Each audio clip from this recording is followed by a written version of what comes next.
નમસ્કાર મિત્રો સ્વાગત છે અમારી આ ચેનલમાં।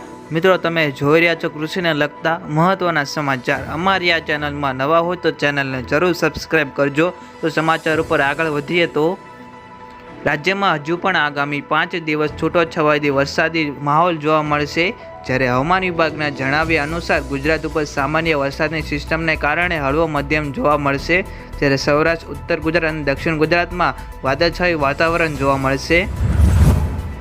ખેડૂતો માટે પાક વીમા યોજના અને દેવા માફીને લઈને આવ્યા મોટા સમાચાર। જે ખેડૂતો 20 થી 25 વર્ષથી દેવા માફી નથી ભરી શકતા તેવા ખેડૂતોને નાદાર જાહેર કરવામાં આવે છે।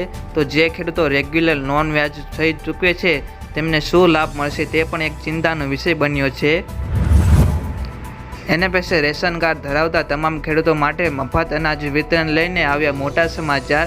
ખેડૂતો માટે આગામી 30 તારીખ સુધી વ્યાજબી ભાવની રેશનિંગ દુકાનો ઉપર અંત્યોદય યોજના હેઠળ મફત અનાજ વિતરણની અત્યારે કામગીરી શરૂ કરવામાં આવી રહી છે। તુવેરમાં તેજી, તહેવારો પહેલાં ભાવ 13% વધશે। તુવેરની બજારમાં ભાવ વધી રહ્યા છે અને આગામી દિવસોમાં હજુ પણ વધે તેવી ધારણા છે। જ્યારે તુવેરના વાવેતરમાં ઘટાડો થવાને પગલે ઉત્પાદનમાં ઘટશે। જ્યારે સૌરાષ્ટ્ર માર્કેટ યાર્ડમાં તુવેરના ભાવ 1400 રૂપિયાની સપાટીએ જોવા મળે છે।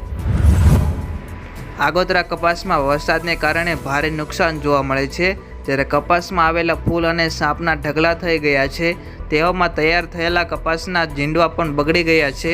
હવે ખેડૂતો ફરીથી માવજત કરશે તો થોડા ઘણા ખર્ચ નીકળી શકે છે, બાકી સારો પાક હતો તે બગડી ગયેલો જોવા મળે છે।